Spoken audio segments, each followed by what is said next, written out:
All right. Hello, everybody, and welcome to Answer the Call. I have a very special guest for you guys this week. That's DigThat32, and I want to talk to him specifically about one thing, and it's Star Citizen versus Elite Dangerous, since he's very proficient in both. If you guys aren't familiar with DigThat, he's a fantastic YouTuber, somebody that I found just through the YouTube algorithm, and it was a mining guide video, and I fell in love with it. I think his style is amazing. And if you guys haven't seen him yet, DigThat32 on YouTube. Yeah, please check him out. It's really awesome. So we're just going to have a nice conversation with him today, talk a little bit about this subject, and then go into some callers later in the show. So welcome to the show, DigThat. I'm very happy to have you here.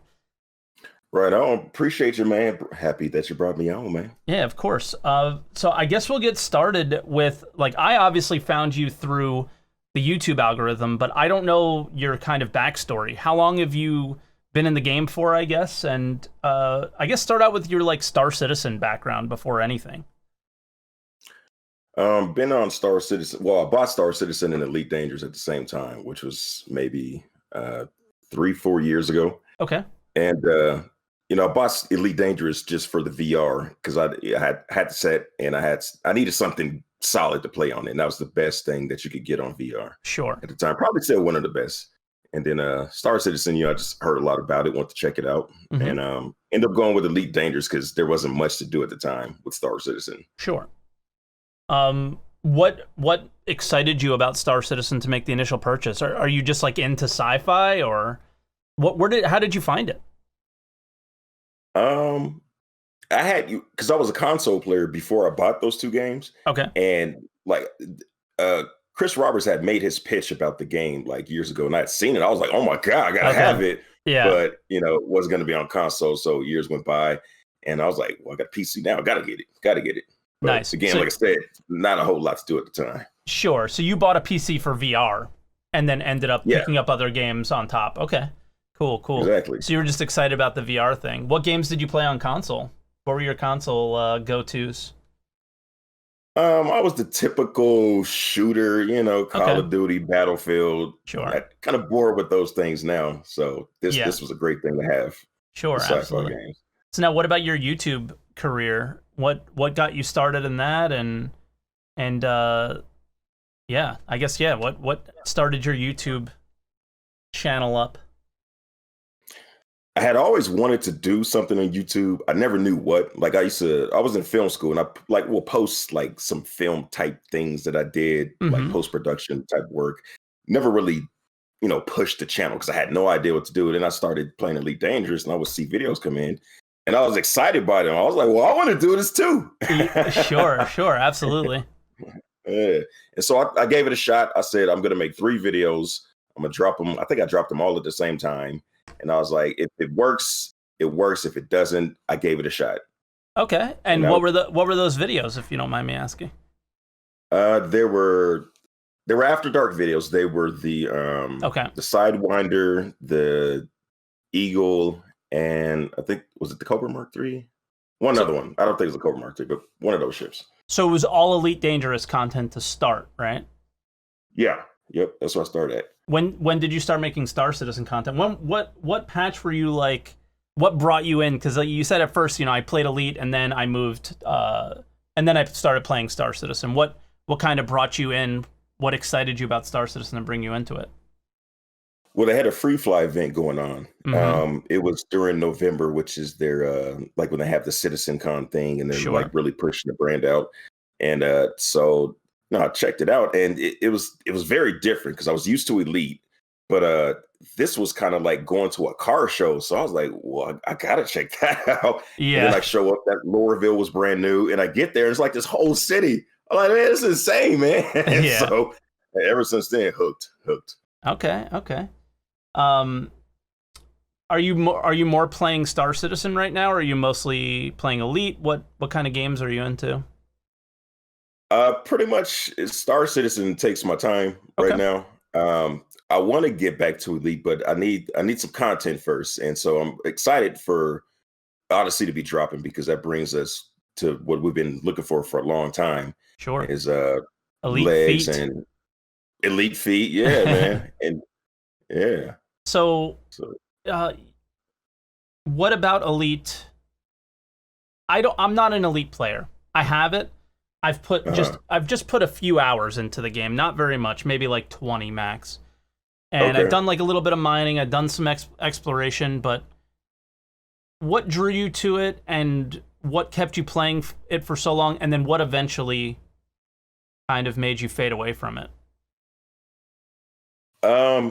Was my first quote unquote space sim. Okay. And so that was all brand new. And then, like I said, I had VR. So actually getting inside the seat of a Sidewinder, that was incredible. Sure.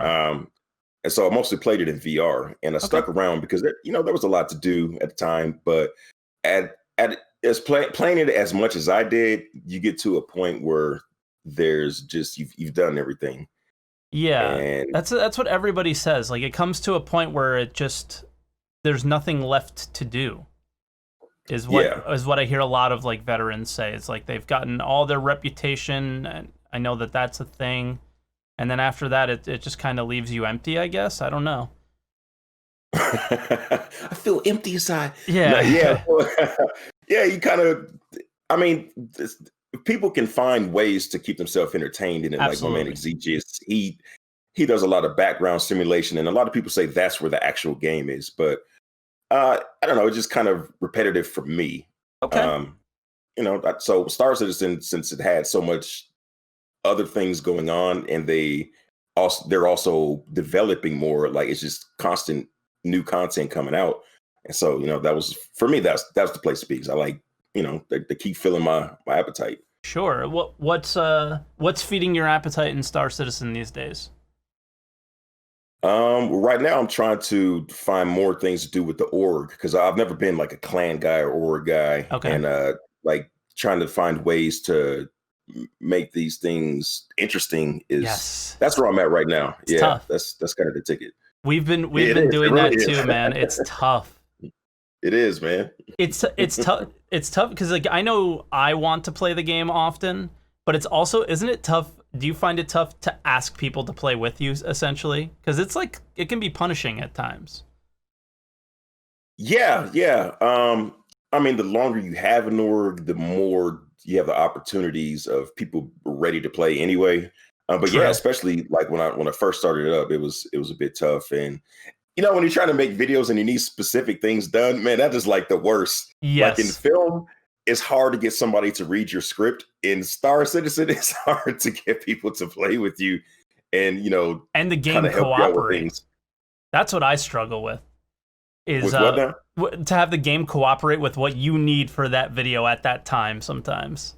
Yeah, it's a tough gig, man. Sure, absolutely. How long have you had your org for?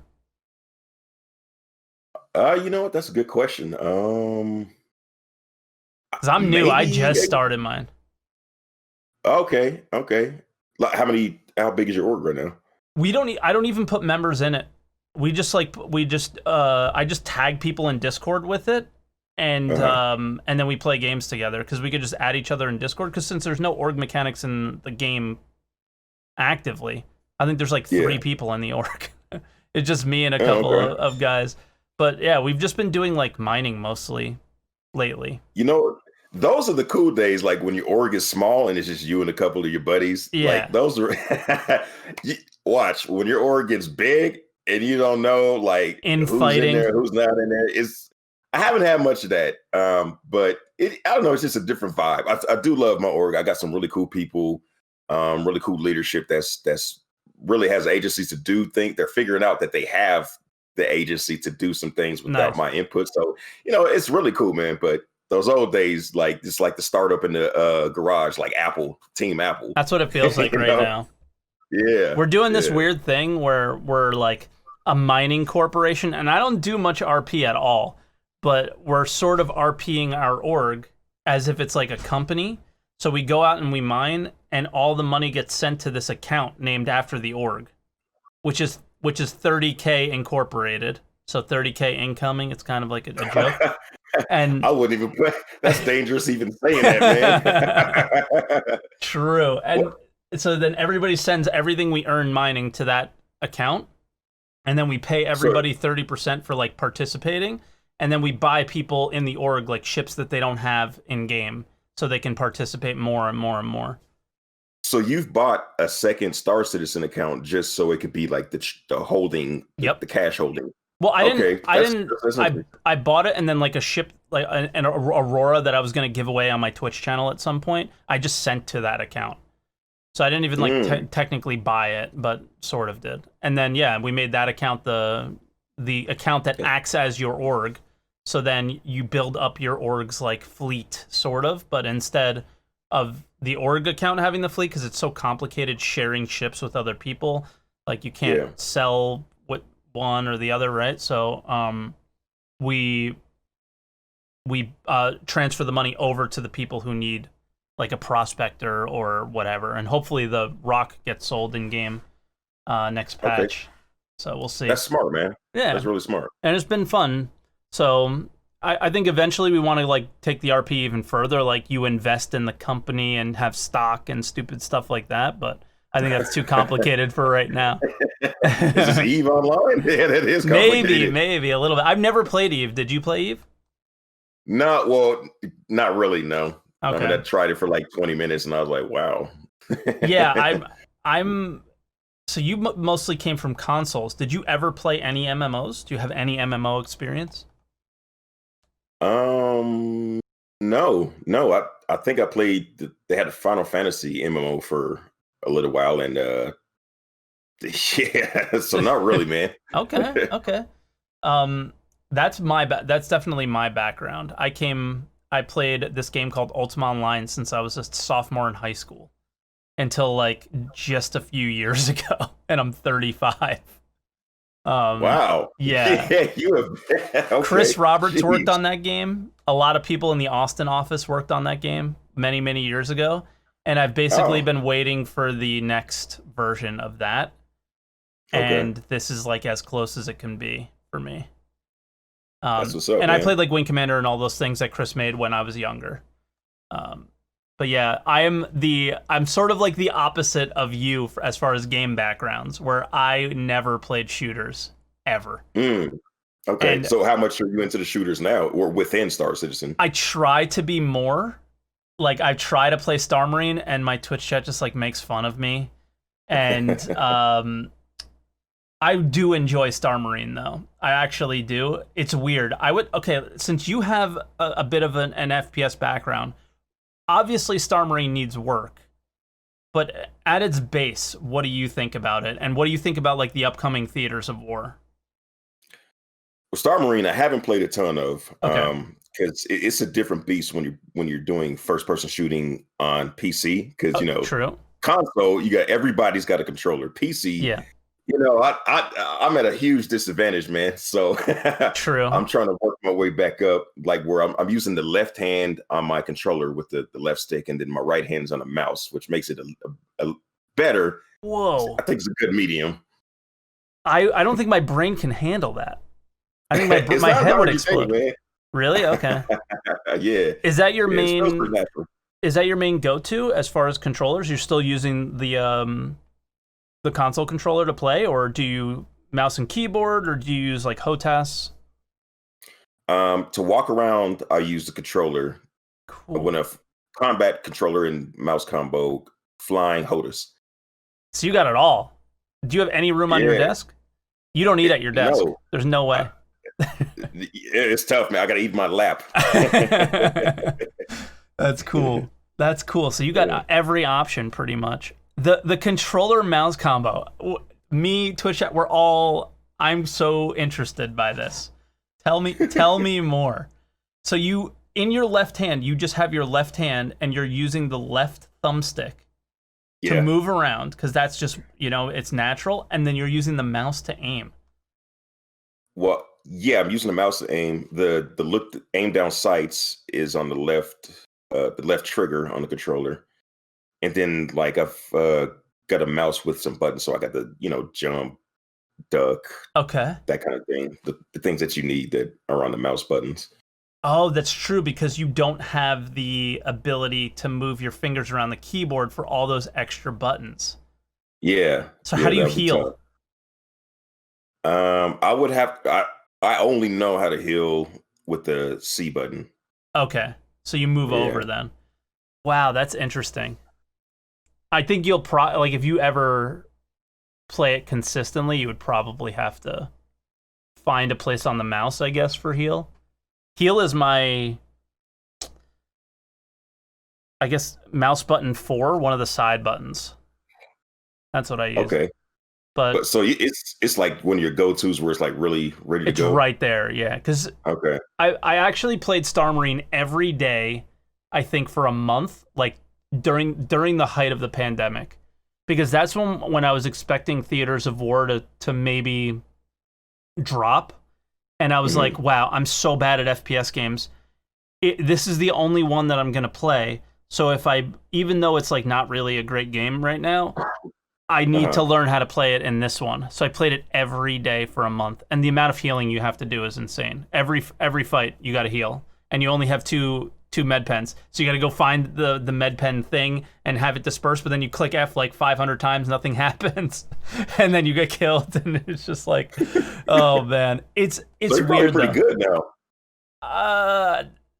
Do you have Twitch chat up? I do. They'll tell you that I'm not, I'm sure. Am I pretty good, guys? I don't think so. Well, what's the standby? If you put 10,000 hours into it, you become an expert. So I mean, you got enough hours where you're probably a lot better than me. If you played it every day for a month, maybe. You just have to be. I got Aim Lab on Steam and everything, man. I was full on training for Theaters of War, and then it never happened. So disappointed. I was so sad. Is that something you're looking forward to, especially like a Battlefield? Like if you've played Battlefield? I'm interested in it as far as using it as practice for the org. It's probably not something that I'll jump into. Cool. I probably won't jump into a lot, except for the practice. Gotcha. I feel like it's gonna. What about you? For me, I feel like it's gonna be a nice break from the PU. Like, let me ask you this: do you only make YouTube content, or do you? I don't see you on Twitch. I don't think. But I don't. Right now, YouTube is it. YouTube's it. So it's how many hours do you put in Star Citizen? Would you say like a week? It's kind of different now because I've got some other things going on. But like when I'm really on it, probably good. Let's see, a week. Probably close to 100. 100 hours a week? Maybe that's pushing it. That's when I'm really on it, and I'm like marking down trade routes and making sure I have the best of the best. Yeah, that's crazy. So you play a lot then? Yeah, not lately, but typically, yeah. Okay. Because for me, that's really what I look for Theaters of War is just and I put DigThat links in the Twitch chat, guys, for you guys, so you can click on that. It'll obviously be in the YouTube description as well.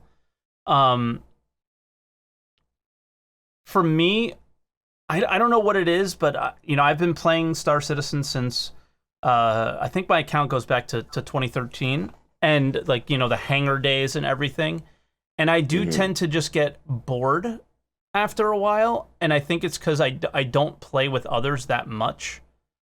Because what my Twitch channel really became was more of the game's a background, and I just kind of talk to the chat. And again, like coming from that MMO background, I just want that experience, and we're just not able to have it yet.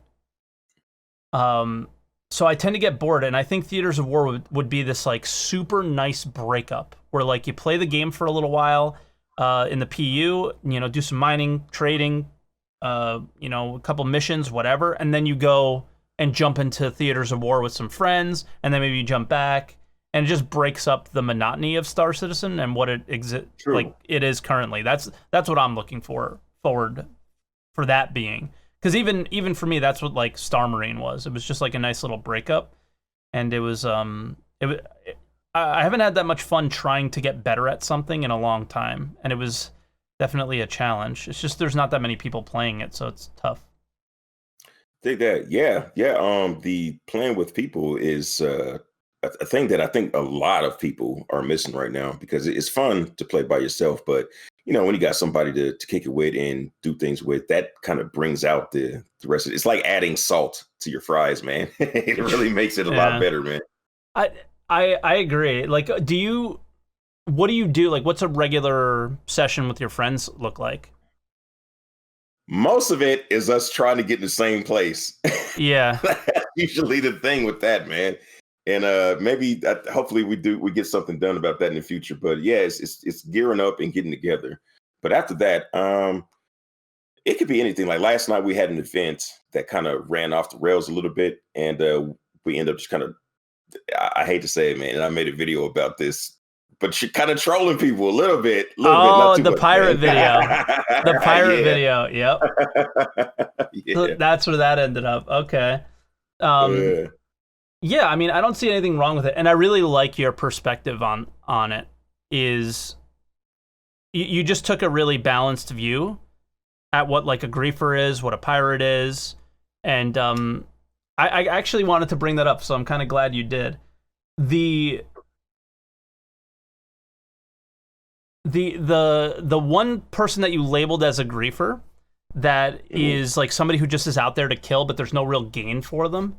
What we call those in MMOs are just player killers. Like they're actually there's just like a type of player that plays MMOs that is literally just gets a rush from killing other players. It's not, that is the gain for them.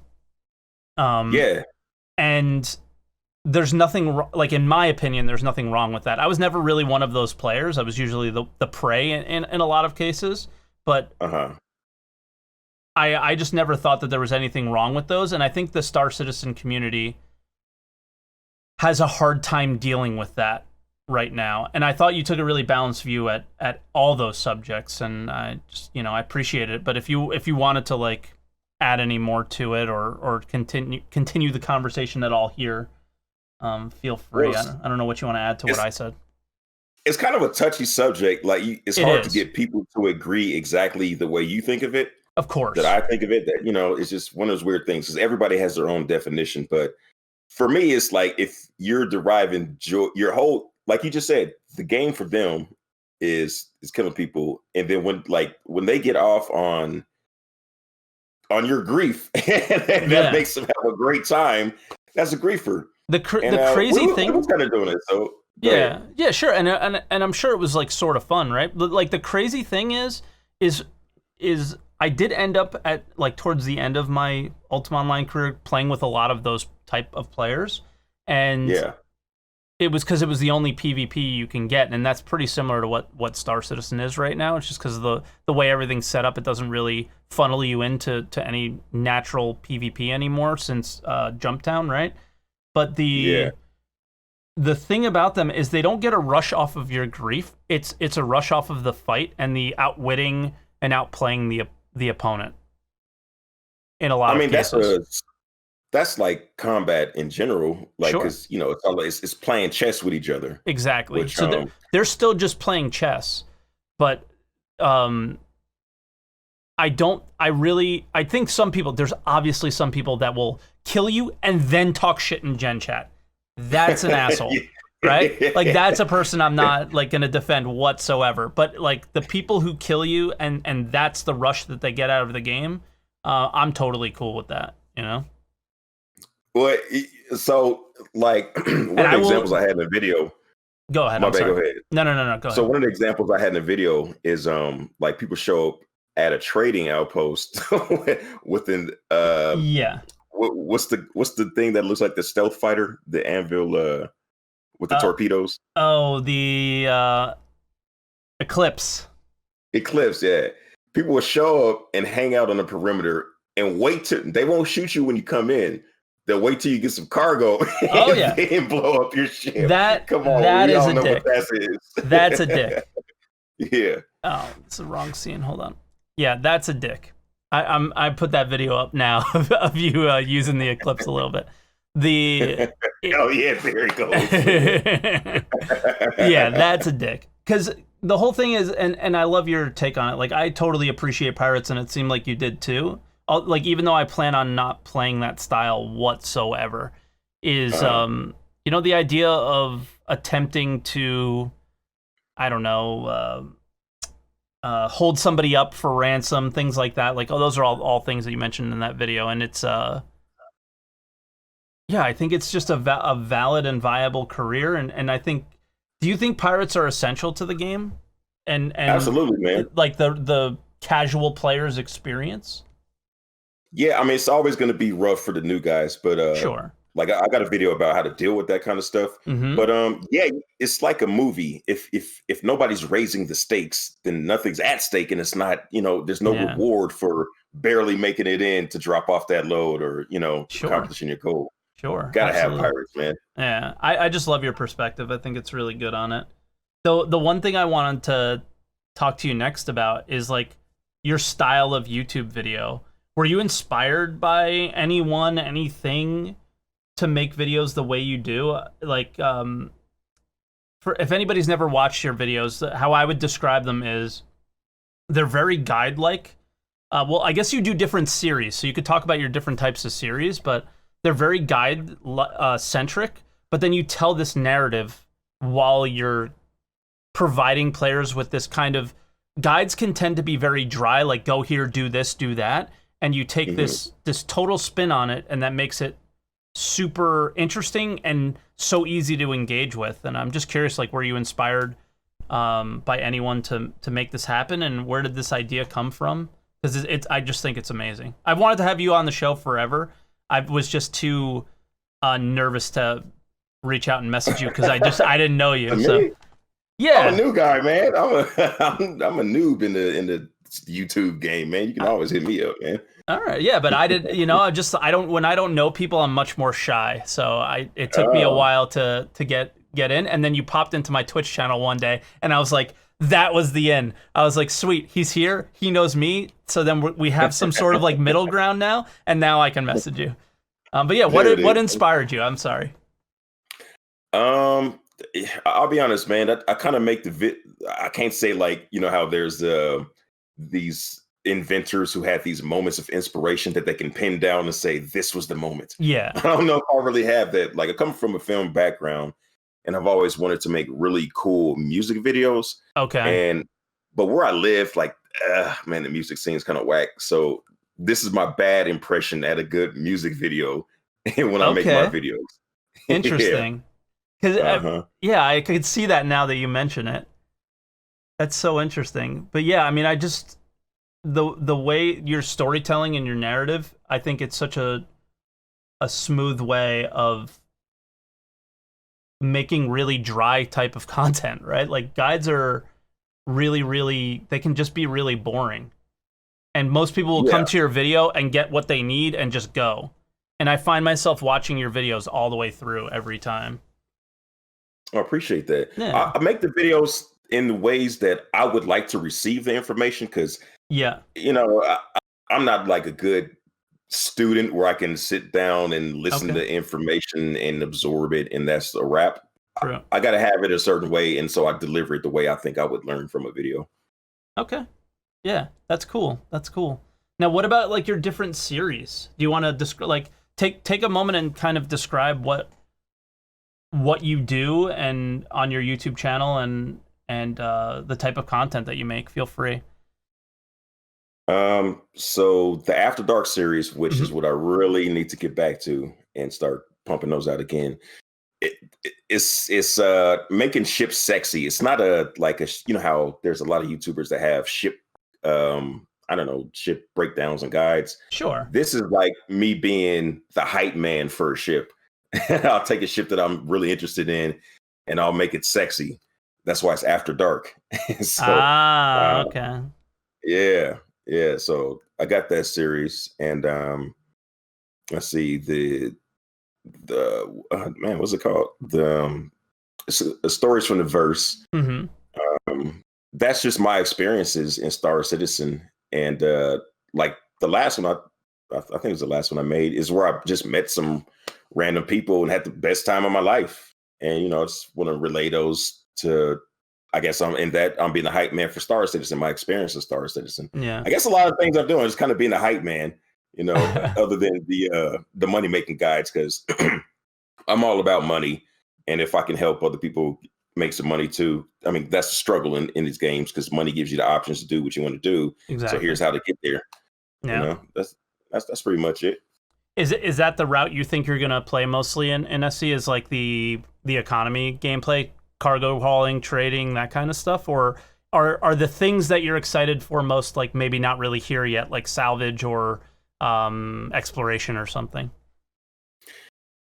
Yeah, I think you nailed it. Yeah, because I'm really interested in the economical way of playing it, and just because they open up more options for you, more ships and stuff. Like, the things that I really am interested in are not here, and it's gonna sound goofy, but like I want to do simple things like maybe cook, or like have to get the Mako. I want to be a reporter, just like recording some really cool stuff and incorporate that in videos. So, hell, even when I think they were talking about like when you're really broken down on your luck, that you can even like walk around a station cleaning up trash, man. Even if it's the mundane stuff like that. I just want to live in the sci-fi universe. You know what's so ridiculous is you've never played an MMO, but you have such an MMO mentality. Like just doing like the most mundane, silly things, that because the game kind of does go on forever, right? Like it's not linear, it doesn't start, doesn't end. You find yourself doing, it's literally big dick MMO energy. It's so funny. Like those are all things that MMO players do. They find themselves like RPing as orcs or like weird stuff, right? Because the game goes on forever, so you find these little niche things and little goofy things to do. When you brought up cooking, I never even thought of that, but like the idea of all these fruits and veggies and things in game, and like somehow combining them and making them into, I don't know, more nutritious and more useful food is kind of interesting. Yeah. I never thought about that. What do they call that in MMOs? Is crafting? You're crafting. Yeah. I would love to be like a food crafter, man. Get in that 890 jump kitchen, because how dope is that kitchen? You gotta let me in there and let me make some I don't know, some poutine. I don't know what poutine is, but something. I was just gonna ask, are you actually from Canada? No. Oh, okay. I mean, the one crazy thing that always put me off about this game was that initially they still sort of seem to be holding to it, is that there will be no traditional crafting in the game. So I don't know if we'll ever be able to take those fruits and turn them into anything. Because we better. I hope so too. Because like I've been asking this question to a lot of people, and I think it's more to just validate my own thoughts. So I apologize, but I feel like Star Citizen, without taking the things that you're mining, taking the commodities that you're buying, and if you can't do things with them yourself, I feel like it's really going to hurt the game. Whereas, like, then it's just Elite Dangerous. Exactly, and that's where Elite Dangerous, and that's like really where I wanted to like start going at some point for this conversation, is like that's where Elite Dangerous seemed to fail for me. Is that all you do is like you're doing these actions in game, and they all happen to work pretty well in Elite. It's not as buggy. The experiences are pretty nice, but the problem is all you're really doing is watching your bank account go up. And like, sure, you can buy a new ship and you can outfit it, but there's all these guides on how to outfit it perfectly. And like, if you just mined low temperature diamonds for a day, you'd be able to do whatever you wanted. And I think Star Citizen feels right now, and it feels like it's still going in that sort of similar direction, where you would take something, you would bring it to an outpost, and then they would do something with it. Whereas you're not, right? So it's a weird thing. So I think that we need that base building aspect of the game, and I wonder how much access to the game they're gonna give us. Well, I hope it's a lot, man, because again, I'm here to kind of live in the sci-fi world. And I think that's where like the biggest thing that pulled me away from Elite Dangerous. I love the game. It's a really solid, refined game, like especially the flight. The flight is incredible. And I'm not saying Star Citizen's flight is bad, but I think they really got it down in Elite Dangerous. Even when I play this is a really whack comparison, but when I play Flight Simulator, like, and you're actually kind of fighting the wind sometimes, just maybe because I'm just not a good pilot, but I'm fighting the wind sometimes. You don't get that same feeling with the new physics that they added in with the wind and stuff. Like, it's a good start, but you know, if they go further, then it could be a lot better. Yeah, for sure. I hope they just have this base and stick with it and tweak it from here, because I don't think we can deal with like another. Well, it's the flight model version 15, you know? It's, I think at some point we want people to just kind of know what to expect and start honing their skills at it. With the constant changing, I don't see it happening very often. Did you ever race? You ever do racing? What, ships or vehicles? Yeah, ships. No, have you? Yeah. Oh, man. Like, you're talking about the instead of logging into the PU, the Arena Commander racing, yeah. Oh, yeah, I've done that. I'm horrible. I got to get better for when Grim Hex opens that up. I know. I'm really curious what's going to end up happening at Grim Hex, because I used to mindlessly race for hours on end. Really? Yeah. When I did play consoles, like I had a time, I started on computer games when I was a really young kid. And then you were a wee lad. Yeah, and then I moved to consoles, and I was like Gran Turismo. That was my game, and then sports games. So I played like Madden a lot. I played NHL.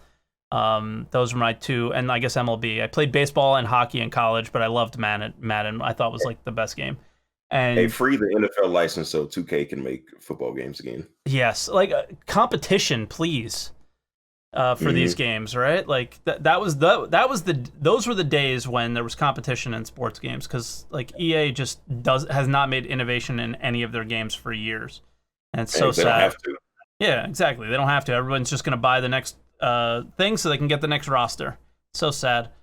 $60 for a roster update. You know, that's pretty much what it is. It should just be sick. A patch, really. Yeah, it's gross, man. But yeah, I mean, I loved racing, so I would just play Gran Turismo all the time, and I really got hooked on racing in Star Citizen, but then they changed the flight models, and the racetracks that they have, it just doesn't work for what we currently have. It's so slidey. So, I don't know. Do you think racing ships should have guns? I think there should be an option, like where that's a separate kind of race. Because I back in the day, I used to love Twisted Metal. Okay, I love that game too. I played it for sure. But I don't know if it will be the same, because it was like Twisted Metal was goofy. You know, you have the ice cream truck, crazy, I don't know, ice cream bombs or whatever. I was watching The Social Network, and the dude that played the guy from Napster, he was telling these girls they use the sweetie bombs. So, I remember that. Goofy, yeah. I mean, I think that's sort of what Grim Hex races will be based off of. Was they'll definitely be death races, and if they're the first races we get in the PU, I mean, I guess obviously they have to have weapons on them. It's just, I really want racing ships to be like these hyper maneuverable, speedy ships that maybe fly very differently from the other ships that we have in game in terms of like maneuverability, because there was nothing like tight turning and all that in the Arena Commander races for me. I don't know. Yeah, because I mean, I kept my what's that MISC racer ship? I kept that for a long Razor. Time. Yeah. I bought an upgrade for it, and I'd never upgraded it because I was waiting on Grim Hex to do their racing thing. But since they didn't, I went ahead and upgraded it. But I'm thinking those are going to be the ships. Are they going to be any better when it comes to racing? I don't know, because you're right. The tight turns. That's what felt great, and now you just don't have them. You know, they just don't exist. So it's a weird thing. Because I would do the short track. It was like a 50-second lap, pretty much, was like towards the high end, like top 10. 50 Uh-huh. seconds, that's it. So it was Wow. like a 3-minute race, and you were done. And there were fast, tight turns, and then there was like these longer races that were a little bit, I guess, more typical. But Okay. yeah, What I I don't was know. wow, did I just lose my train of thought? I did. I was Completely talking about forgot short what I was tracks, gonna say. high maneuverability. Oh, yeah, yeah. What you can't not mention if you're gonna say those things, you can't not mention the what's that data running ship that has Oh, no the use right now? Herald, That thing is so fast, but it can't turn to save his life, man. dude. Okay, so I don't know if you were in the game back then, but when Star Marine came out, when it was Mhm. when it was first debuted, I was Yeah.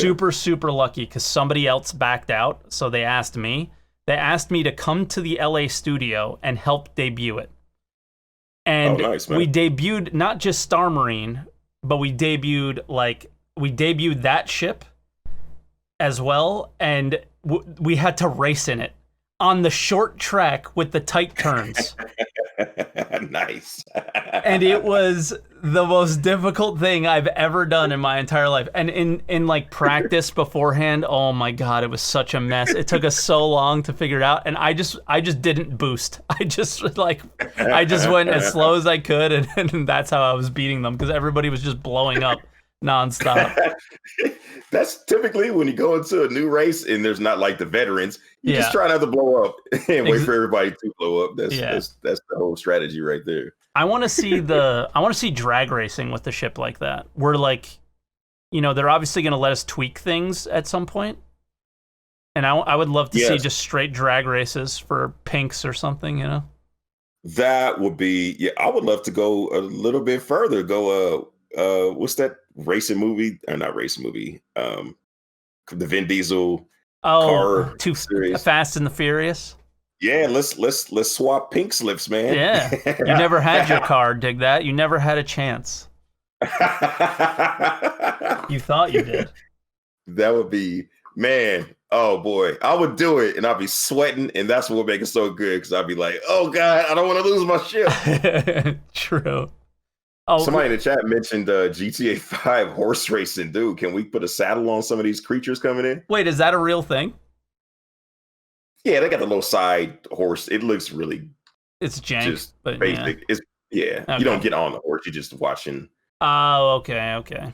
Yeah. But GTA 5 was incredible for what it was able to do on the consoles. Like, Yes. were you into that at all? I have it. I played it early on, but I haven't played it since it's gone like full on, like uh, just insanity. What they're doing now, it's like there's so many. There's a casino and there's this and that. There's so much going on. But yeah, so I haven't played it in years Dude, probably. I think that was it was really incredible what they did, and that's like some of the things that they did. I think that made it so great that could be applied to any game, really. But love to see it in Star Citizen, where you're done with the shooting, you're done with the delivering for the night. Hmm. You just want to go kick back, hop in the casino, just hang out at somebody's crib, just like the things You feel that would keep the immersed? game turned on. Yeah, feel immersed, and Yeah.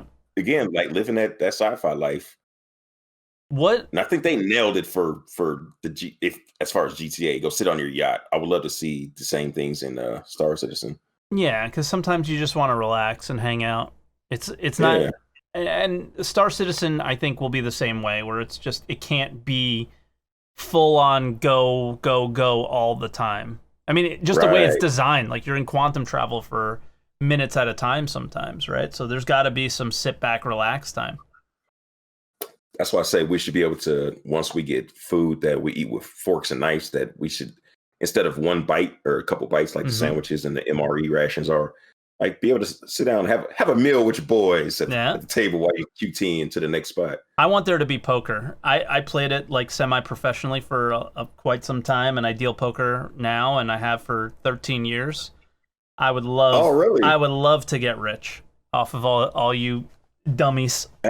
I would love to get rich off of all you dummies. That'd be the easiest money. I'd never have to go out and use a ship, not once. Well, hold on. Since you play poker, I know Mhm. this is kind of off the subject.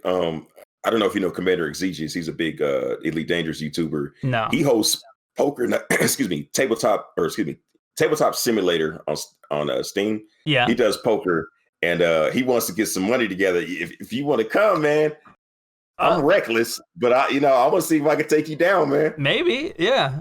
Send me if I'm around, because I'm working a lot. But if I'm around, I'm down. Okay. It's been a while since I've played. I'm gonna start with the excuses already. If I lose, it's I'm down. No, this is the beginning of the hustle. You can't hustle me. Nah, it's been a while, but I do. That's like it goes back to like the player killer thing. Is nothing felt better than outsmarting your opponent. Like you knew exactly what they had, and you played them like a fiddle. That was some of the most rewarding times of my life was like a little punk kid in college just beating up on these like 40, 50-year-old dudes and them just getting so mad because I just read a book and they didn't, That's really what it came down to back in those days. It's a lot tougher to make money now. And that's kind of why is it really? It's hard now. Yeah. Everybody knows what's going on these days.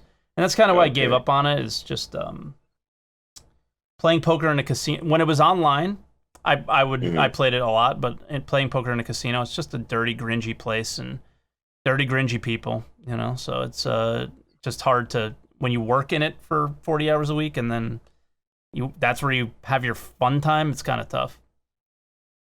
But is that so you deal professionally? I deal. I've always dealt poker, and then before dealing poker in college, I played throughout college as well, or throughout like the early part of my dealing career as well. And then one day I went in and I was like, I don't enjoy this anymore. I was always a winning player. I always made money. Not every night, obviously, but over time I was a winning player. But I never wanted to stick with it because I valued my time too much, and I valued like my mental health. There's so much negativity in a casino. So like playing online, you can watch a movie, you can relax, you can be in your own headspace. But when you're around negativity all the time, it just seeps into your blood. There's no way to keep it out. It's draining. As strong of a person as you are, like it doesn't matter how strong you are, it will seep into you. So I mean, 13 years of it, I am like half of a human these days, and I'm looking for any way out. But I still. I'm not gonna lie, they're kind of roasting you in the comments. They said you stopped when you couldn't seal club anymore. Oh no, yeah, I played until let me think, 2012. That was way past the seal clubbing days. So, yeah. 2013, probably. Yeah, that was way past the seal clubbing days. But that's the SaltEMike. That's where it came from, guys. That's where my glass half empty kind of world came from, was being in a casino too much. Let me ask you something, man. Yeah. So, you know how there's those guys that hang out at Port Olisar just so they could blow up people that had just completed mining? And they will say that they're doing it to prevent them from having the resources to buy better stuff, which is kind of a ridiculous statement. But what do you think about that, man? That's the stupidest argument ever. I mean, it's literally, I mean, I think that this is what they don't need an excuse. They need to just say what it is the game doesn't support PvP well enough for, like, whether it's the flight model or, the lack of that funneling into an area of high resource, high value, where there's risk and reward for fighting over resources. It's just they want PvP, and that's the only place to get it, because Port Olisar was the only funnel. In reality, that back in the day, that was the only funnel. Like when you spawn there, that's where everybody spawned, and that was the funnel. Everybody hung around Crusader, did missions there, mined there, did everything there, and then they came back to PO. So that was their funnel. That's all it is. Like, just be honest about it. Don't fucking lie and say that it's that I'm preventing you from getting better stuff to kill me. Like, give me a break, man. Come on. Nothing in this game, like the Helix mining laser. Like, let's talk about that, right? The Helix mining laser is 100,000 credits. It's literally 10 missions, an hour of your day, and you have it. It's one mining run without the laser, basically. And that's it. So, and it's the greatest thing. You can do literally every mining in the game possible with that one laser. There's nothing that you killing me once or twice or even 5 times in a row can prevent me from getting the resources I need to have a meta ship to fight you with. Especially with missile metas, right? Like, there's that argument is so silly. Yeah, it's goofy. Have people really made that argument? Yeah, I've seen it in the Star Citizen forums, and like you said, people are going to find an excuse to do what they do. Which, exactly. You know, like, you just want a PvP, man. I get it. That's fine. PvP all day, but don't make up stupid excuses that aren't real. Like, just be honest. You know what I love, though? Is that the mining laser, and a lot of people are still figuring this out, the mining laser is incredible to defend yourself with. Yes. It's insane. It's just hard to... Maybe this is something where, like, your joystick and mouse skills, or your gamepad and mouse skills come into play. I cannot fly and aim the mining laser successfully at the same time. It's tough, but, it's going to be one of those things where people are going to get better and better at it as they start figuring, because there's a lot of things people aren't figuring out yet, but it's going to come. Like, for instance, because, people like to hang out at the trade spots to blow, traders up. And then now people are finally starting to figure out that that's a great place to hunt bounties at. And so it's going to balance itself out once people start getting it. It's true. That's true. I think that'll be fun. I wonder if they'll ever nerf the mining laser to make it so it doesn't do too much damage. I hope not. Yeah. Because I would love to see this guy come out of the abyss, just out of nowhere, just murdering everybody with a prospector. Top arena commander pilot. DigThat32. Ship. Misk prospector. that would be awesome, man. That's when it gets nerfed for sure. Yeah.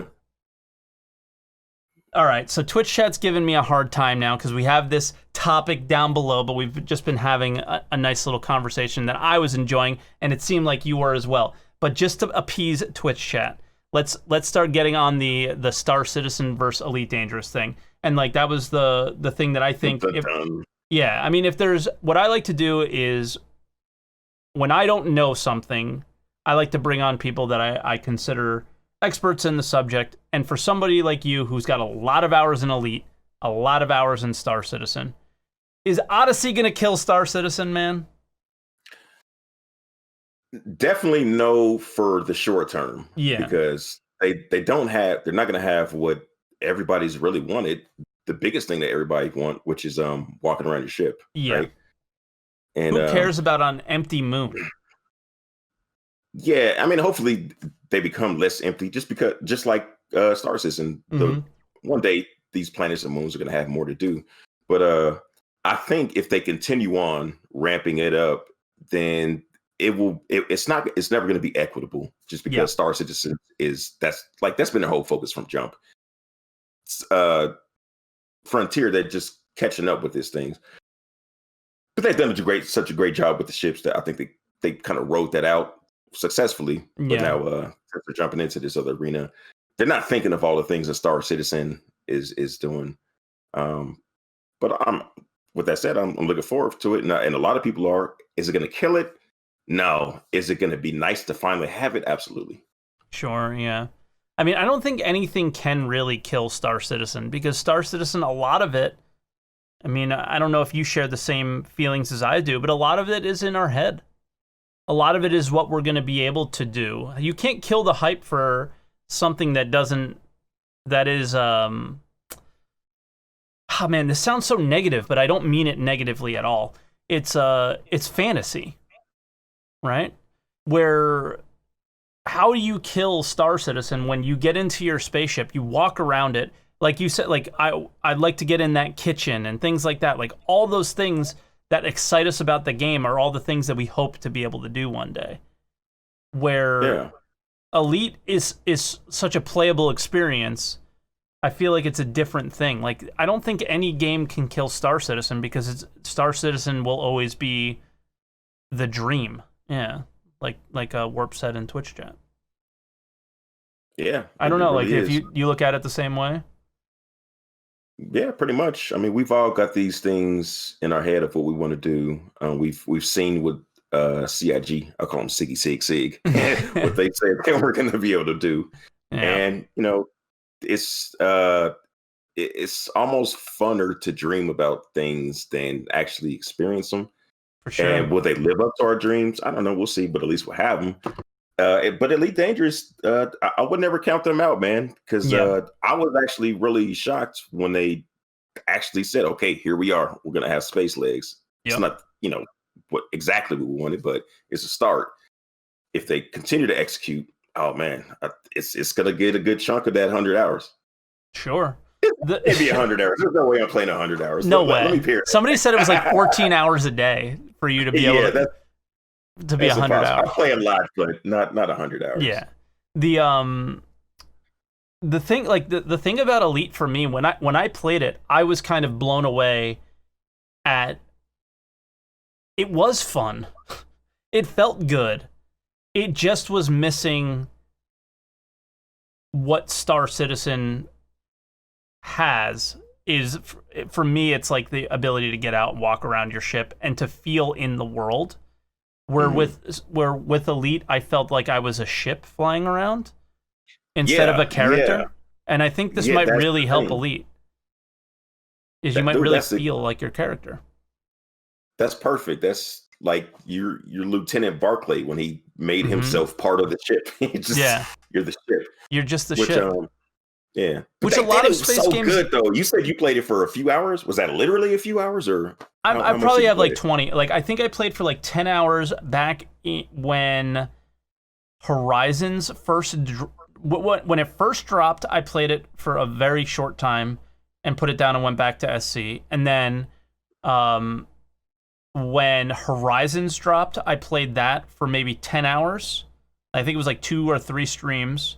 And then recently, it was the same experience. It was like about 10 to 15 hours where I went out, I did the different types of mining because I'm pretty obsessed with mining when it comes to SC.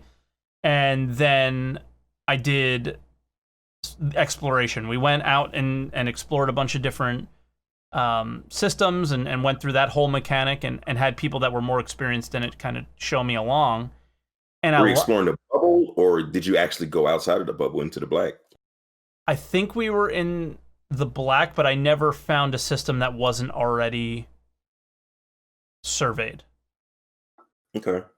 So I didn't go that far. But at the same time, the experiences that I had were really good. But it just felt like it was missing something. Yeah, I mean, going from Star Citizen to Elite is a pared down experience, so I get that. Yeah. But I think if you spend a little bit more time with it, because there's some you know how there's different people have explained how there's a reward system within games that kind of activates your serotonin, or I don't know, whatever. I'm not going to butcher that, but yeah, you know what I mean. Sure. I think Elite Dangerous has that a little bit better. There's things that you can accomplish that's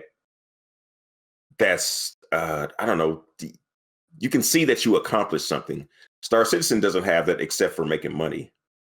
Like or maybe, what? you kill somebody. Like what? Because for me, that's what Elite felt like, was just making money.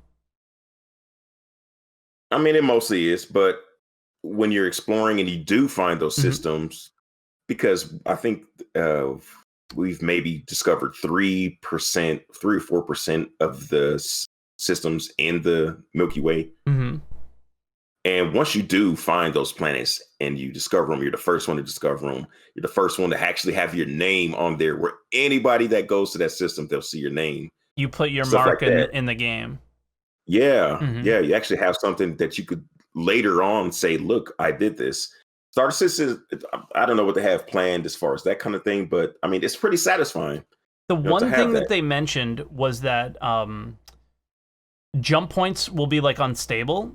So they'll disappear and reappear, and it's something like part of exploration. The biggest part of exploration that I think a lot of people got super hyped about. This was like Chris Roberts, just saying shit. Like, who knows if this is even something that's going to be a real thing? But this was mentioned that if you're the first one to find a jump point, then you name that jump point.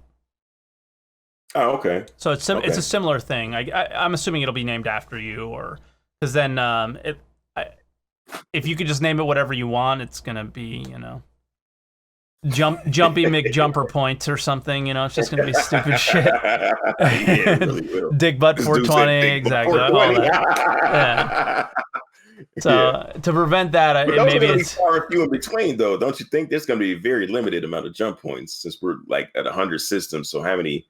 And how many are we going to have? We're not going to have 100 in any time soon. So that whole mechanic is the only thing they've ever mentioned. But I don't know if it's going to be a thing. Yeah, hopefully it is. I mean, I don't know. Better to have it than not. Exactly. Yeah. But I don't know. Do you see yourself, like, somebody asked the question, why not play both? Do you play both regularly, or are you mostly just Star Citizen right now because you've done everything in Elite, really?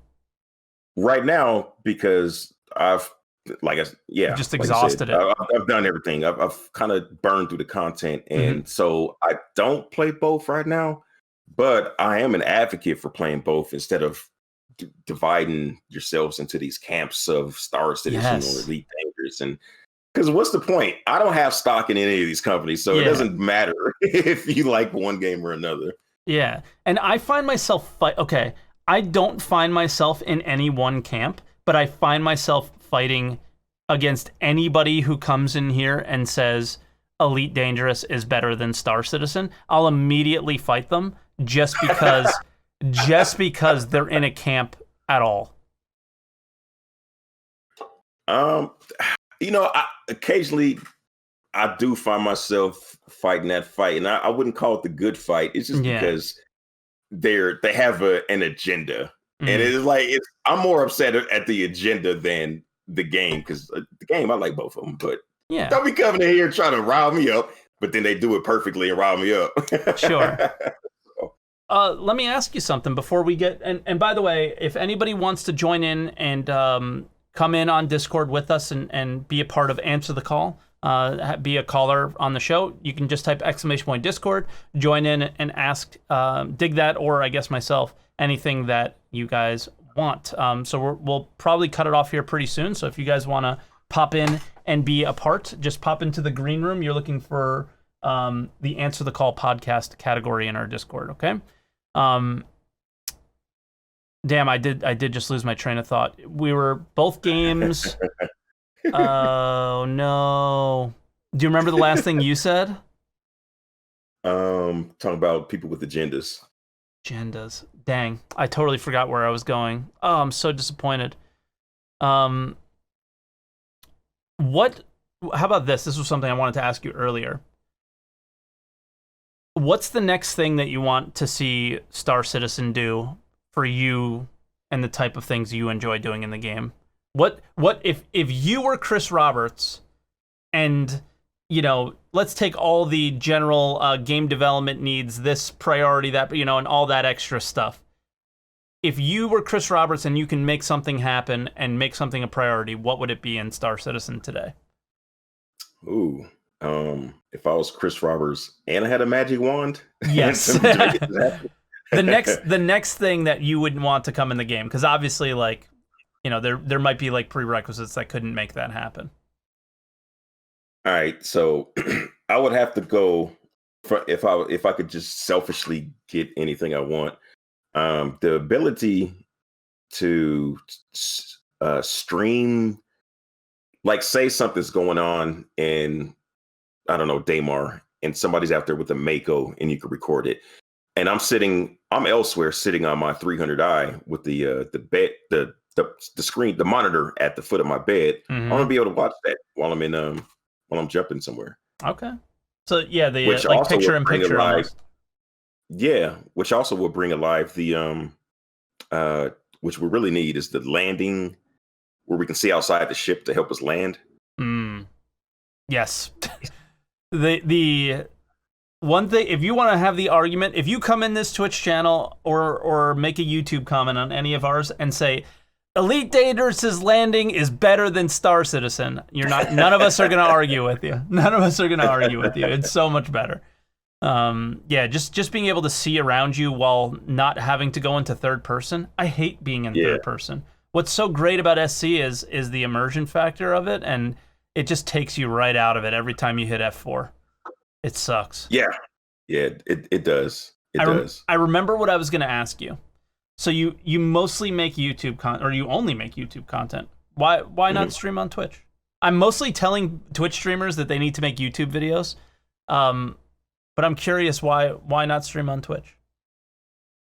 I'm not a good speaker. Like, I'm a great writer. I can write my. What do you mean you're not a good speaker? We've been hanging out talking for an hour straight. I can answer questions. That's all. That's all streaming is.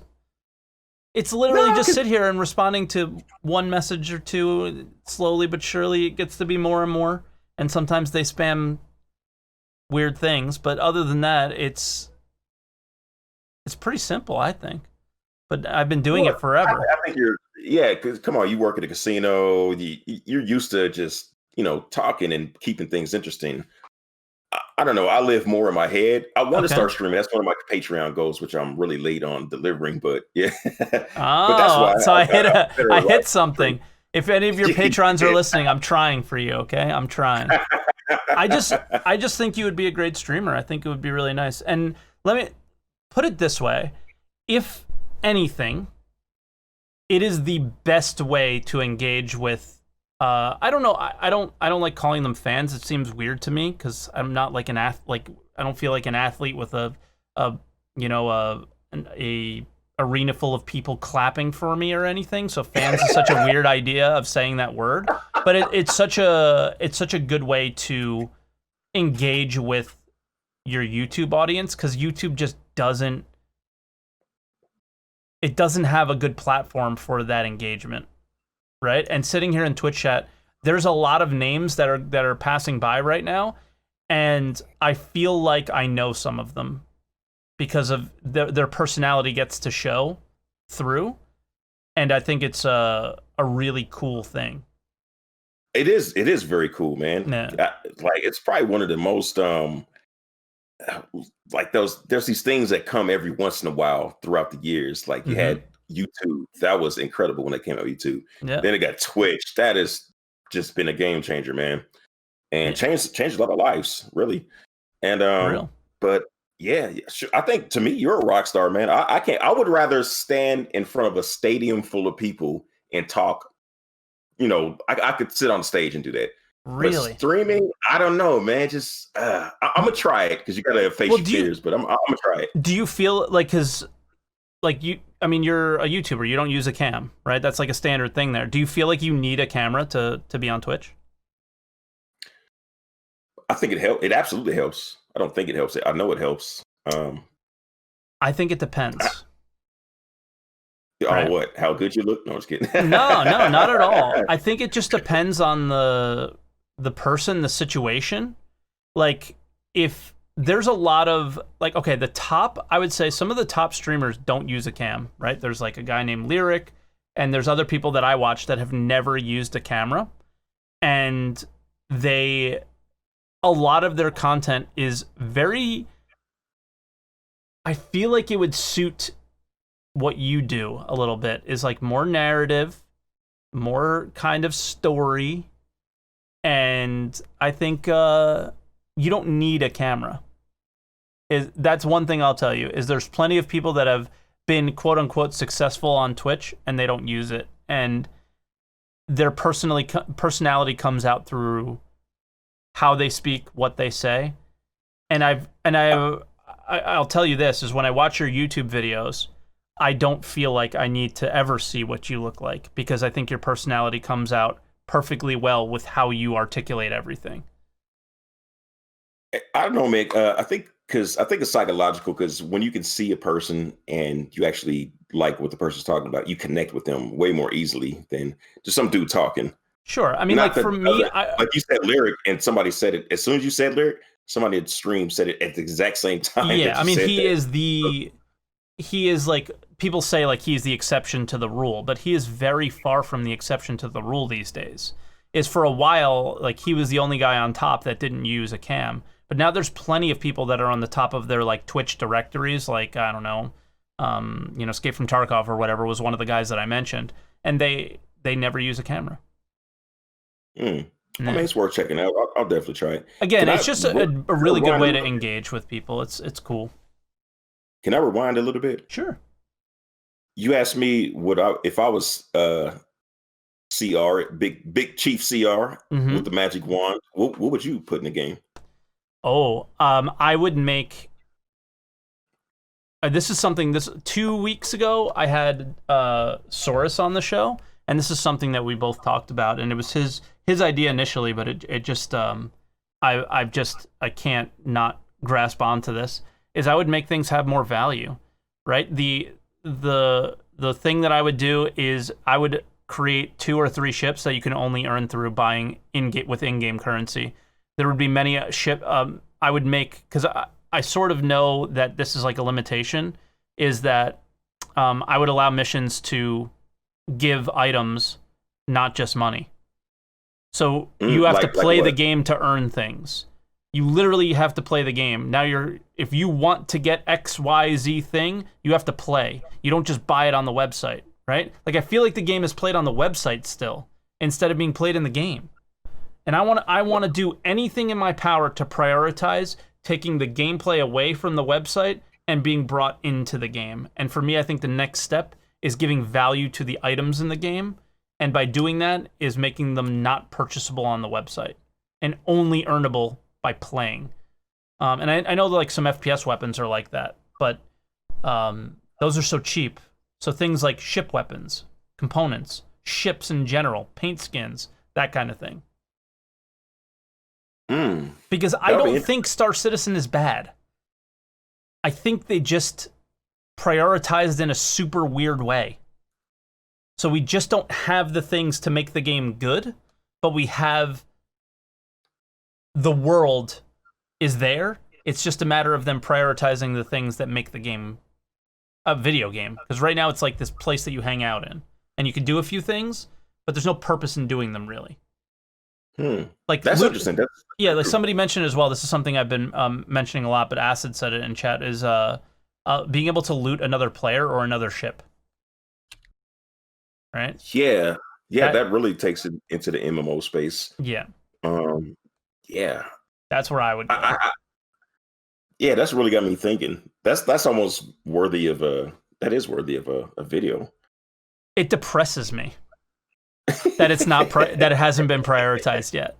Does it really? It really depresses me, because I go in the game sometimes and I'm like, why am I playing? That's what I think. Like, I'm like, what? And that's because I like MMOs, man. You go in and you grind and you grind and you grind, and the payoff is like your character skills up. You get that amazing item. The progression, yeah. And that's what I'm like. That's what I'm looking for. And maybe that's not what Star Citizen is supposed to be, but that's what I need. You know? I feel you on that, and it does really feel weird with how they prioritize things. But I think that's because they have to prioritize things in order of what's available from a tech standpoint. Sure. Because you can't do certain things without the iCache or exactly. That's why I said the magic wand idea at the beginning. If we had the magic wand, because the whole thing is like you need to make all those things happen before that stuff ever happens. So like that caveat had to be in there, right? True. Very true. So that's why I shouldn't get depressed about it. Because there's been a very clear path leading up to this point where we're at right now, and it's just a matter of, I mean, we're right there. That's the hardest part. Is like my mouth is starting to water because we're right there. Hey man, I just happened to bring up my Discord, and I see your icon, and when you first popped in there, my Discord boss, I call my Discord boss, he's my right hand man. My what do they call that in the moderator? the Godfather? No. It's Oh. I use the the Roman terms, like the mafia terms for how I Okay. have my structure set up. But anyway, he was like, SaltEMike is in here, by the way. Yeah. And then I looked and I saw your icon. I was like, well, that's not his logo. And in like 3 days, we went back and forth. I was like, that's not him, man. He's like, no, it is him, dude. So yeah, what's up with your icon with the dude missing a tooth or something like that? So, okay. This is have you ever watched the interview with the developer meme on YouTube with the Hispanic guy who laughs really loud and funny? Oh yeah, it was hilarious. Yeah. So Is that what that's from? Yeah, so I was him for Halloween one time.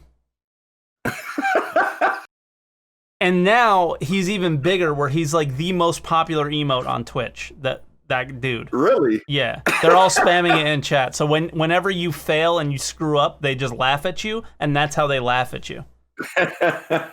That's hilarious, man. I love that. Yeah. He's become like, you know how they do the Hitler, like when something comes out, some news drops, they do like the Hitler version. It is that. It is now. that meme.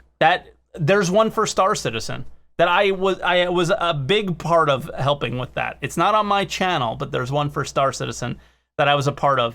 And there's a hilarious story behind that. Is Brian Chambers used to hang out in this channel a lot back in the day before he had like a million responsibilities like he does now. And we were watching it on stream, and he said, "Oh, that's really funny. Me and Chris Roberts watched that together on Skype, and we were dying laughing." And it kind of like shits on the game pretty hard. It's like just memeing on the state of it at the time. This was when they were at 80-something million, and it was hilarious. So yeah, that's what that is. It's just me dressed up as El Ristas is his name. I hate to be the guy that doesn't know everybody. What department is Brian Chambers in? He is the Squadron 42 guy now. So he's the guy overseeing all that. But he originally was the studio head in Germany. So he's an American guy, but he moved to Germany. And I think he used to work with Crytek. So he was like a big part of the game Rise. And when all that fell apart, they ended up making that studio in Germany, and they're the ones who made the procedural planets. So like everything that is everything now is like, that's Brian Chambers. Okay. He putting in work. All right. Oh yeah, big time work. So he's been tasked to do the to like kind of oversee Squadron 42 now, and yeah, I mean he's just just generally like the coolest dude, like fucking rock star kind of guy, and yeah, I mean, you should see an update on pretty soon with him. Is he said he recorded some Squadron 42 update.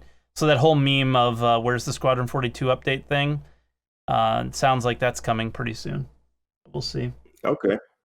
You ready? We have one caller. You ready for this?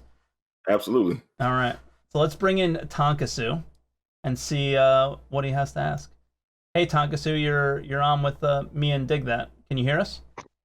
Yeah, I can hear you. What's up, man? What's up, my dude? Good.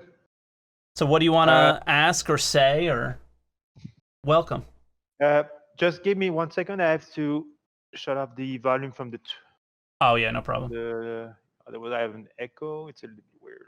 Oh, we're doing like the old school radio thing? The radios?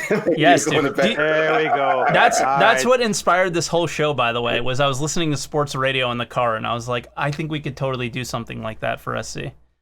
That's very cool. I love that, man. I remember when I first started my After Dark series, I kind of, where I got some of that was, you ever seen comedians in cars getting coffee? Yes. That was a huge inspiration on that. Because how at the beginning he talks about the car, and I loved it, dude. Yeah. And so I was like, I want to do something like that. Nice. And epic fail, but I refined it to where it kind of started working out. I think it's far from a fail. But yeah, go ahead, Tonkasu. Can you hear us now? All okay? All good. Okay. Thanks for waiting. No problem. So yeah, hi. So yeah, I had a question for Dig. So I'm not sure, I might have missed that part when you talked about it. When exactly did you join Star Citizen? Well, technically it's probably about 3 years ago or something like that, when there wasn't much to do. So was it post 3.0? Was it before? Yeah, 3.0? that's what I want. That's actually why I was asking.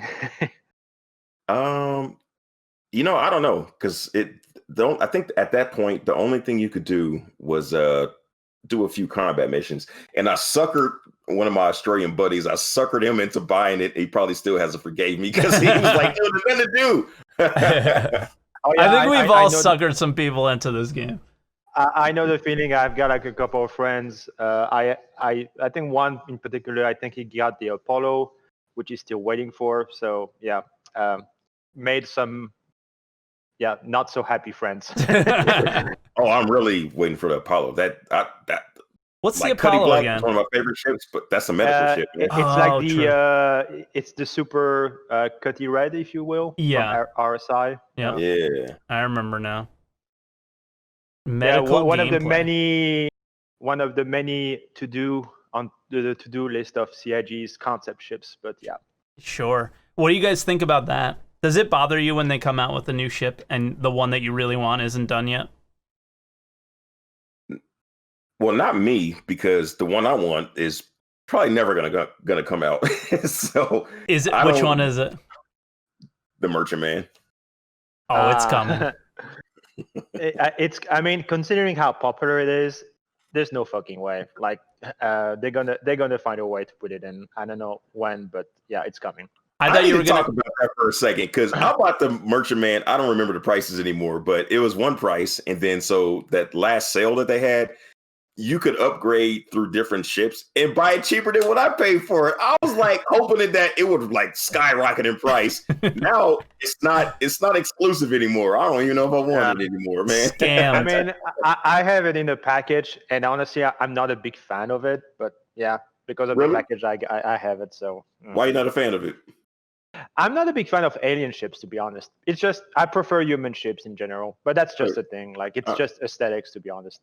You're a xenophobe, man. Yeah. No, I was kidding. When it comes to space aliens, sure, yeah. I mean, have you seen the Vandals, dude? They're pretty gross. I think the ones that they have now, like, because what's the one? It's got like, it looks like a horror motorcycle, like something from Twisted Metal. But the update, oh my gosh, that looks incredible. You know, the updated Vandal ship models. Oh yeah, the ship. They are sexy now. I didn't like they them are. before. Oof. Let me have that now, now. But to come back to what you said about the concept ships sales and everything, honestly, being someone who bought the Reclaimer. Okay. And yeah, that's a tough one. and I got it when Salvage was slated for 3.2. Mm-hmm. 3.2 is what I say. Okay.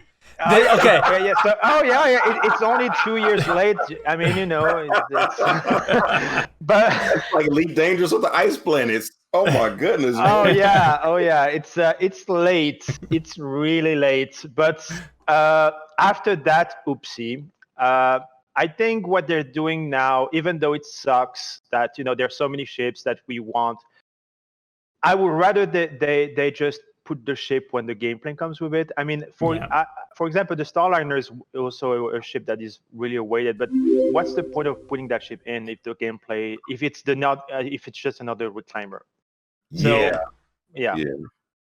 But they kind of got to do that, like with the 890 jump. They needed to bring that in, just so they know that it can be in the game and function. And it's not going to break the servers, that kind of thing. Honestly, I really think you're right. I think they bought the 890 jump because it was a good opportunity to see how far they could break things. Because it was impressive that they were able to do that. Mm-hmm. Yeah, I mean, it is kind of a capital ship when you think about it. It's capital size, yeah. Yeah. Mm-hmm. But there's a bunch of ships that I would love. The Genesis Starliner is probably my favorite ship.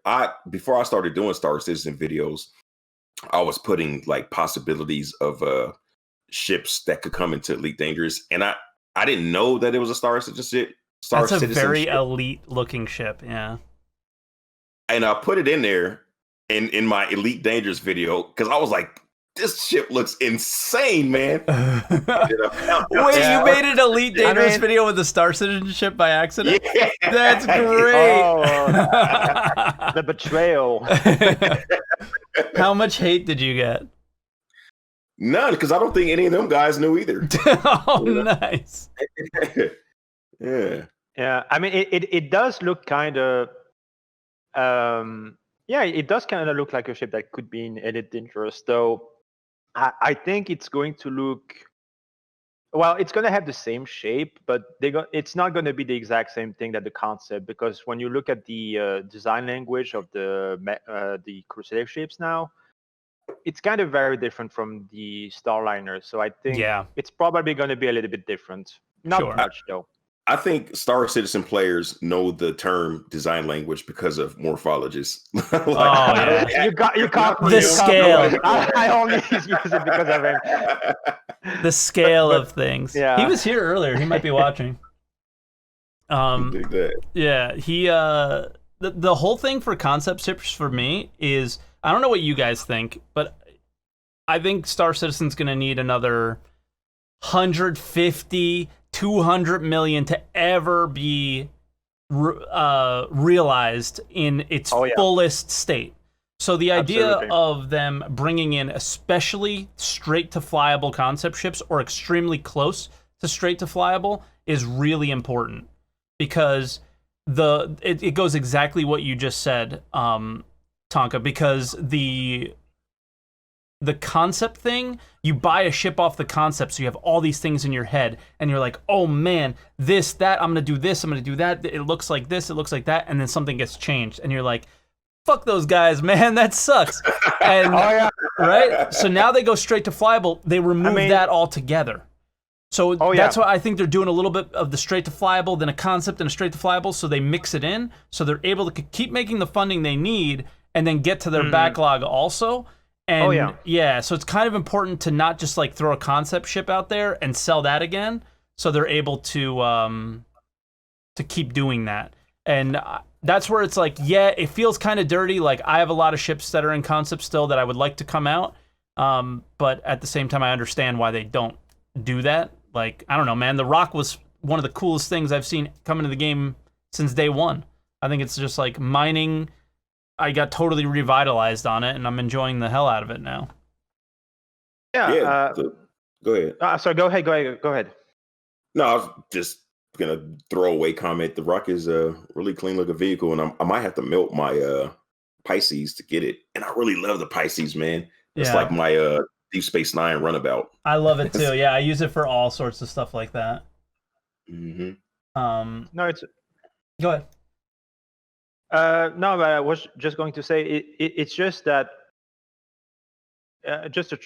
Going back to the Reclaimer, people think that salvage is a very weighted feature, but to be honest, one of the reasons why people would not shut up about salvage is really, and I know they didn't do it on purpose, but it's really, salvage was not promised the same way repairing or refueling was promised. It's really a feature that they really teased us with us.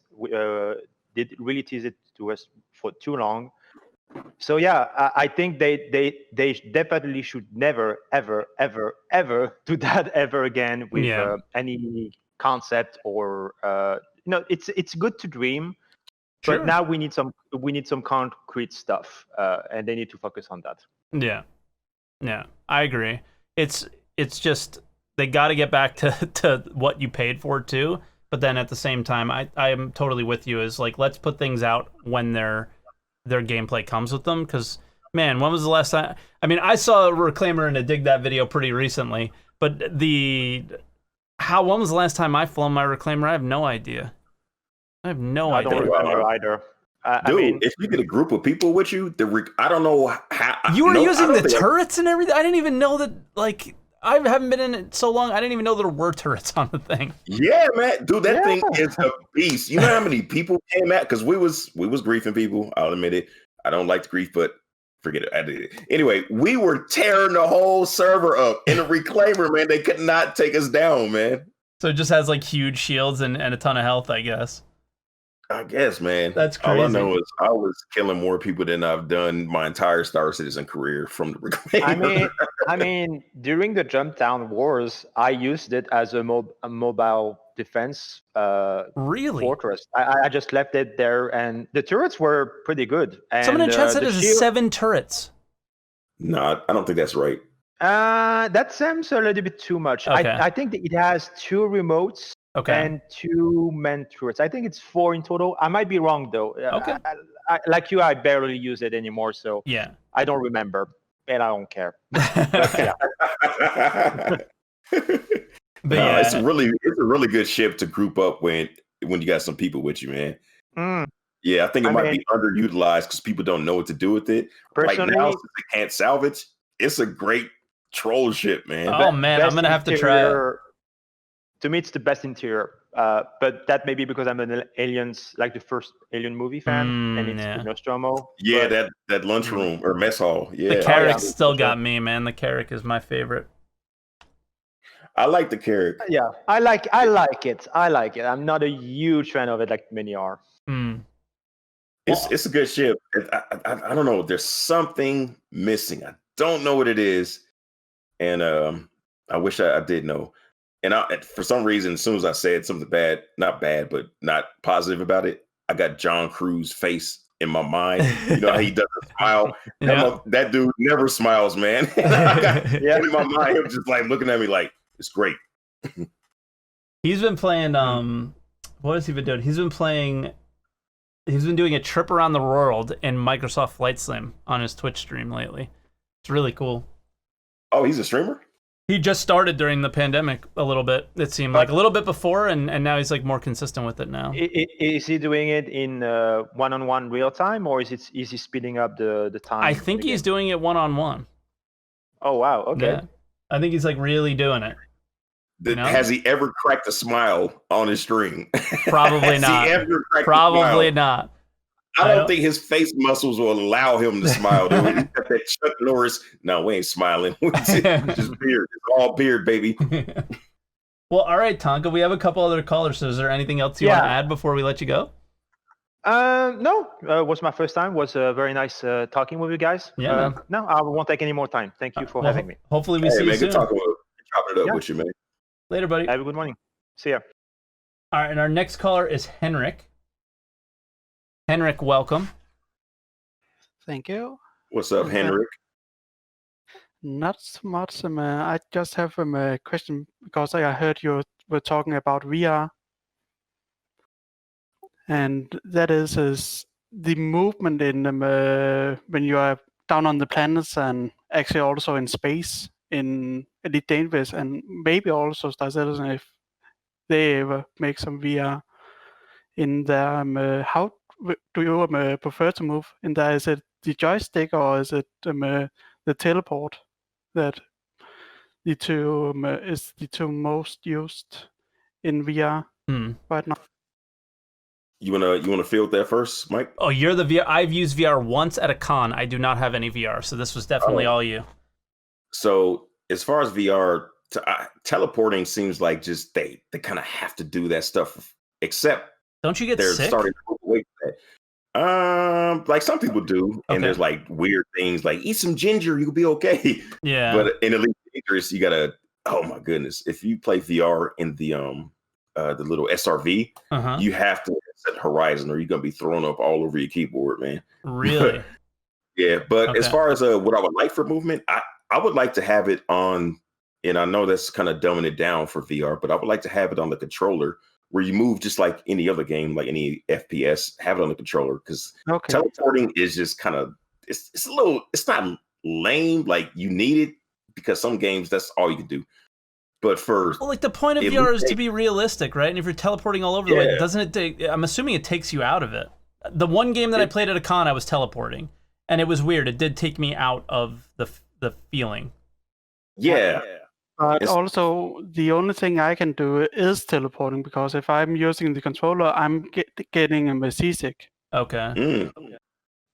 But I actually have played a little around with it myself, and I don't understand why you're not using the boundaries on your VR setup to move your character. That means the closer you are to the boundaries, you are moving in that direction. So you're actually walking around in your VR space. Oh, but like, what do you just like lift your feet up and down to move, or at some point? Because what happens when you reach that boundary? If you're when you reach that down, you're setting a boundary about a meter away where your character starts to move. That is about a normal step. That is how I set it up. I think this guy in the chat got it right that a lot of that is related to the frame rate, just because it's brand new and we were barely hitting the minimum of what we really need for VR, and so you will get sick. But I think now that it's progressing, that it'll be a lot better as far as sickness. But yeah, when you're walking around in your VR space, if you don't have a treadmill, I think that like WASD or the controller is the way to go, because you don't have those limitations. And who wants to sit up? Who wants to get up out of their chair, start walking around, get back in their chair when they're in the seat? It's a lot, man. Yeah, it's weird. Why not? Yeah. Especially if you are only using VR when you're moving around. Yeah. I've only played Half-Life Alyx and Beat Saber is the only 2 VR games I've tried yet. Gotcha. So you obviously don't have to stand up for, or you don't have to walk around for Beat Saber, but Half-Life Alyx is that's like kind of like open worldy, right? Yeah. Kind of, yes. And there you have the options to teleport or move with your joystick from the controller. Okay. Is there anything else you want to talk about? Just what your thoughts about Squadron 42? Is that something you're into, or is it something you're just leaving in the background? Salty. Henrik, I think, knows my thoughts on this. Is I want Squadron 42 to come out so they can start focusing on Star Citizen. I played Wing Commander. I loved that game. The storytelling was amazing. I'm very much looking forward to it. But I need to scratch my MMO itch. Like, I played New World, and it was like a very unfinished MMO, and it was like the greatest thing that ever happened to me for a week. You know what I mean? And it's like, that's how much of an itch I need to scratch. So for me, I just kind of want it to come out for that reason more than anything. Yeah, I'm kind of with you on that. But I think mine is more from the perspective of like, because you know how there's everybody been waiting on these Squadron 42 videos and stuff. Yeah. I don't really want to see it in the same way that I don't want to see Cyberpunk until it's ready to go. Exactly. Star Citizen is my YouTube thing. I'm going to do everything I can to create content, talk about what's coming up, if it's fresh. But Squadron 42, I just want that to be my me thing. I don't want to talk about it. Yeah. I just want it when it comes out. I just want to play it. Yep. I just want to let it stay in the background and just see it when it's ready. There's something. Exactly. There's also something said for like saving some things for yourself and not every single thing being content. Exactly, man. Exactly. It can be really tough as a content creator sometimes, because like you feel like everything you do. You feel like you're. This is my opinion, of course, and we'll see if you feel the same, Dig. But I feel like if I'm not streaming when I'm playing a game, that I'm being wasteful or being stupid by not doing it. Yeah, but at the same time, like, you need that. Like, it's a weird line to walk. Yeah, there's games for me that just don't stream well, but I love them. I don't know, Stellaris or something like that. Like, these are games that I could just sit here and mindlessly play all day, every day, and just be so happy. And I'm trying with one of these other games. I'm trying really hard. This game called Eco, and it's definitely not a good game for stream or anything, but it is my biggest guilty pleasure right now, and I'm going to stream it, and it's going to be bad for my career, but I don't care. Somebody said Eco is Mike's secret lover. Exactly. Yeah. Exactly. We should maybe not go into Eco, because I think you and me, Mike, can talk a lot about that. This will be a 10-hour podcast if we start talking about Eco. This game is mind-blowingly insane. I don't understand. I've never seen it. What's the genre? It looks like Minecraft, but it has, so Eco stands for ecology and economics. So it's ECO, and it's short for that. And it's basically, you start out as like, it's almost like Rust, where you start out with like nothing and you build like a tool and stuff like that. But then the goal is eventually to build a civilization, because there's an asteroid floating around the world that will hit within 30 days. So you run a server for 30 days, and you have to get together with your team of guys to destroy that asteroid. But you can destroy the world by polluting and all those things before you get to the point to destroy the asteroid. So you have to, yeah. So it goes in like classrooms to teach kids about global warming and shit. Okay. But And also economics and law making. Yeah, there's governments and laws you can make, and it gets deep. It's crazy. And you said how long is a playthrough? 30 days. 30 days. That is, dude, they are making some incredible games that just were not possible years ago. That is really interesting. Yeah. Concept. I love it, man. Yeah. We're going to play this time without the asteroid and just build like a city and just kind of chill. But I think, but we're more focusing on like the government aspect. So I think we're all going to fight over the type of government that we instill and all that stuff. So we'll see what happens, but it's going to be fun.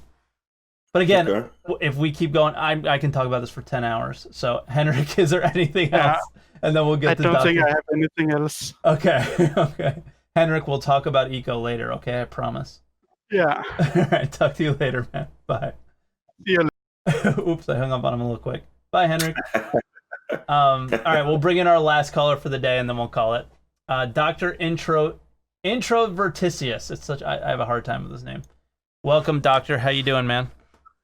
I'm all right, thanks. What's up, man? How you doing? What do you want to talk about today? Stos.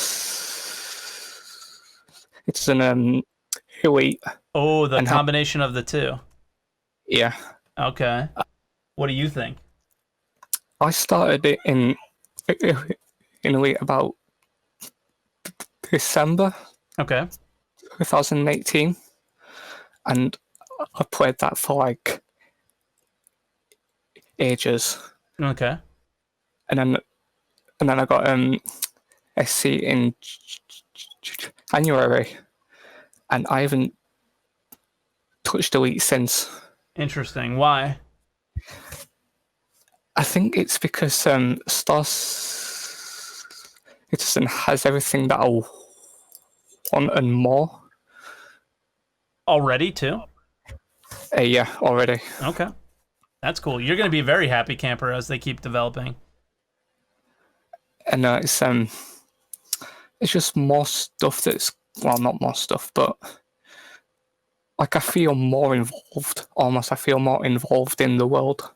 Well, yeah, definitely. There's more stuff I'm sorry, I forgot who it was. I think it might have been Board Gamer.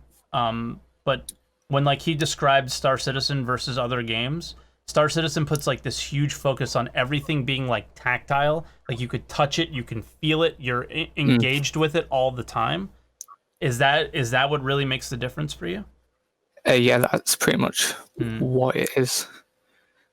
It's like you have to head there, and you have to head there, and you have to head somewhere else. Yep. That's kind of why I don't. Somebody had asked them on a stream about making a binding for contacting ATC. Yeah. You know, to request landing permission. And I wanted that, but at the same time, pressing F and going over to the thing and clicking it. It's so much easy better, enough, right? Yeah, it's so much better. Then you're actually doing it. It's so much better to do. It is. It really is, man. Have you, just going back to even the last call, Doctor, have you ever done like VR or anything? No, not all. No. Do you think you would want to? Yeah, I do. It's one of the things that's on my list. Yeah. Of things to do. To save up for, if you're like me. Yeah. Yeah. I've been saving up for a new PC to play Star Citizen on for quite some time. So everything else is kind of like waiting in the back burner until I do that. Then I'll do VR and stuff. But yeah, I mean, I know you've been playing with The Rock a lot. I think that might really help with what you like about Star Citizen so much. It's because that's probably the most tactile experience in the game as far as like any economy thing goes. Yeah.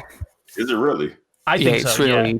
You're just so really in touch good. with everything, right? Like Yeah, it's an open cockpit. So you have one ship, you got to put it in your ship and then fly to the thing. Then you have to pull it out and you mine it. And since it's open cockpit, it's hot outside or it's cold outside. Yeah, so you have to eat, you have to drink. Like I feel like it encapsulates everything. Yeah. That makes sense, man. I like that. You're right. Yeah, it's my favorite thing in the game. You're actually there as a person, like in the world. Yeah. And you have to like eat and drink to survive. Where if you're just in your ship, that stuff happens just so much less often. Yeah. Yeah. But I don't know. That's very true. Yeah. Is there anything else you want to add, Doctor? Actually, to Dig, what like did you start in SC? Say it again. What did you start? Yeah. What made me start in it? Okay. I think it was that Free Fly and that kicked off my first video, Star Citizen for Elite Dangerous players. I went to that Free Fly, and I was so impressed. I had to tell everybody about it and this is gonna maybe garner. I don't know if any Elite Dangerous players are in here, but might garner a little hate. But I played it, and I was like, dude, you're gonna love this game if you give it a chance. Because if you go to a Star Citizen forum, like nobody's like really talking about Elite Dangerous, but if you go to Elite Dangerous forum, they're always talking about Star Citizen. It's so weird. I see it in my YouTube metrics. It's super weird to think about, but it happens. Yeah, my YouTube videos get shared there sometimes. I see it every now and then. No, it's really okay. Mm-hmm. So it's like, so it's like they're always talking about SC because I think everybody wants it to be successful, man, because it's everything.